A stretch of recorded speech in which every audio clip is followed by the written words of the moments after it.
teman-teman semua, kembali lagi di Kisah Nabi dan Rasul.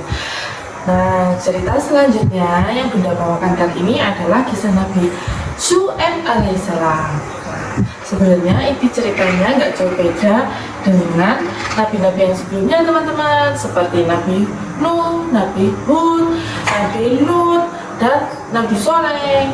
Jadi intinya adalah kaum yang sesat dan melakukan kemaksiatan. Nah, yang dibilang sesat ini adalah berbuat syirik ya teman-teman. Nah, gimana ceritanya? Kita mulai ya.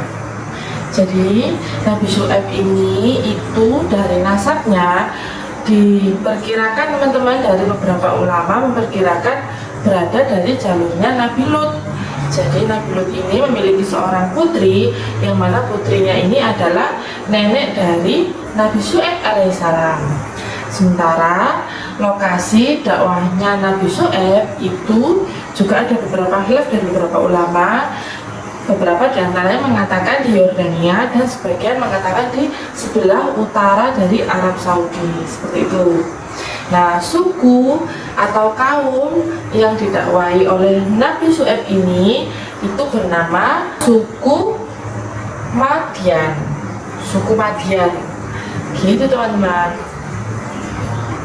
Nah, ceritanya Nabi Syu'aib ini itu mendakwahi suku Madian dalam jangka waktu bertahun-tahun.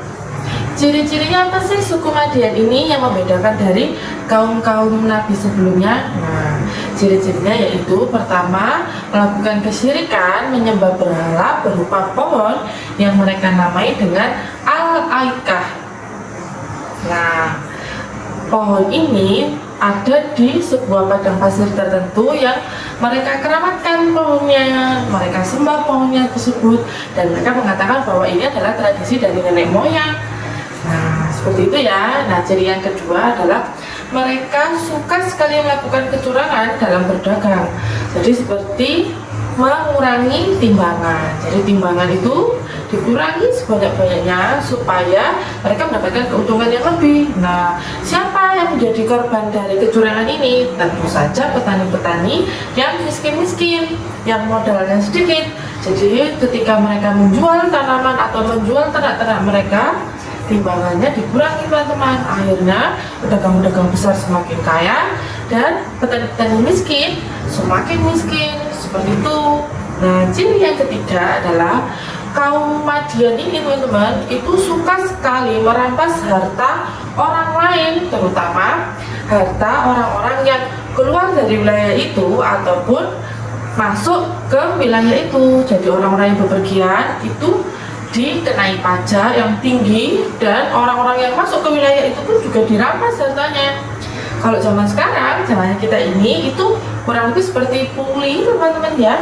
Jadi di pinggir-pinggir jalan itu dia rampas hartanya.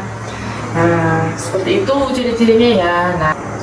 Nah, dakwahnya Nabi Syu'aib ini nggak jauh beda dengan nabi-nabi sebelumnya teman-teman. Beliau berdakwah dengan kelembutan, dengan lemah lembut, dan mengingatkan kepada kaum Madian ini akan nikmat-nikmatnya Allah yang sudah diberikan, dengan hasil tanaman yang subur, dengan peternakan yang gemuk-gemuk, dan perdagangan yang sangat lancar, bagus, jual beli di negeri itu tinggi, seperti itu. Jadi kaumnya ini termasuk kaum yang makmur ya teman-teman, bukan kaum yang miskin. Kaumnya sangat kaya raya satu kaum ini.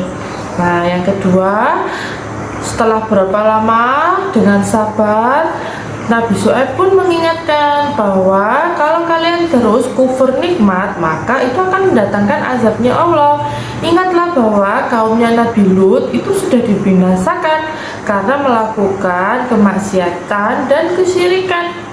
Seperti itu. Jadi sebenarnya karena Nabi Syu'aib ini dari nasabnya nggak jauh ya dari Nabi Lut, jadi tentu saja Nabi Syu'aib mencontohkan bahwa kaumnya Nabi Lut ini loh dulu sudah dibinasakan oleh Allah Subhanahu wa Ta'ala karena melakukan perbuatan yang sama seperti kalian ini. Nah, ada beberapa pengikut yang beriman kepada Allah Subhanahu wa Ta'ala, tapi pengikutnya Nabi Syu'aib ini itu kebanyakan dari orang-orang yang miskin. Nah, kelamaan pengikutnya ini pun diancam oleh suku Madian yang kafir seperti itulah. Sementara kalau misalkan Nabi sendiri yang diancam kan Nabi sudah biasa karena beliau kan orang yang sabar, orang yang lemah lembut dan tawakal. Sementara pengikut-pengikutnya ini diancam oleh orang-orang kafir ini, dihasut, diprovokasi. Kamu kalau misalkan tetap ikut ajarannya Nabi Syuaib ini, lebih baik kamu keluar aja dari wilayah kami. Kalau kamu masih ingin tinggal di wilayah kami, kamu harus kembali ke agama kita, menyembah pohon al-akiyah itu tadi, teman-teman. Nah, pengikut-pengikutnya ini kan kebanyakan orang yang miskin-miskin, teman-teman. Jadi mereka itu merasa terhimpit sekali, dan akhirnya karena selalu diancam dan terjepit keadaannya, akhirnya Nabi Syuaib ini berdoa meminta pertolongan kepada Allah Subhanahu wa taala untuk mencari jalan keluar seperti itu. Tapi oleh Allah Subhanahu wa taala diterima doa Nabi Syuaib ini dengan didatangkannya azab oleh Allah. Kenapa kok gitu ya? Karena sudah ditutup pintu hatinya oleh Allah, pintu hidayahnya nggak masuk ke mereka, teman-teman. Akhirnya azab yang mengenai mereka yaitu didatangkanlah panas terik yang berhari-hari, sehingga membuat mereka itu merasa dahaga, dan di dalam rumah pun merasa terbakar kulitnya saking panasnya ini, teman-teman. Setelah beberapa hari panas, tiba-tiba terlihatlah ada awan gelap yang mereka pikir itu adalah hujan. Ternyata setelah mereka berbondong-bondong ke sana, datanglah percikan api dan petir yang menggelegar dan gempa di bawah pijakan kaki mereka. Akhirnya mereka semua binasa seperti itu. Jadi semua kaum-kaum orang yang kafir, yang sombong, yang sesat karena kesyirikan mereka, akhirnya dibinasakan oleh Allah Subhanahu wa taala seperti itu. Nah, gimana? Sudah tahu kan cerita tentang Nabi Syuaib? Nah, kalau gitu ceritanya sampai di sini dulu. Kita ketemu di episode selanjutnya dengan cerita Nabi yang lainnya. Terima kasih ya sudah menonton. Sampai jumpa.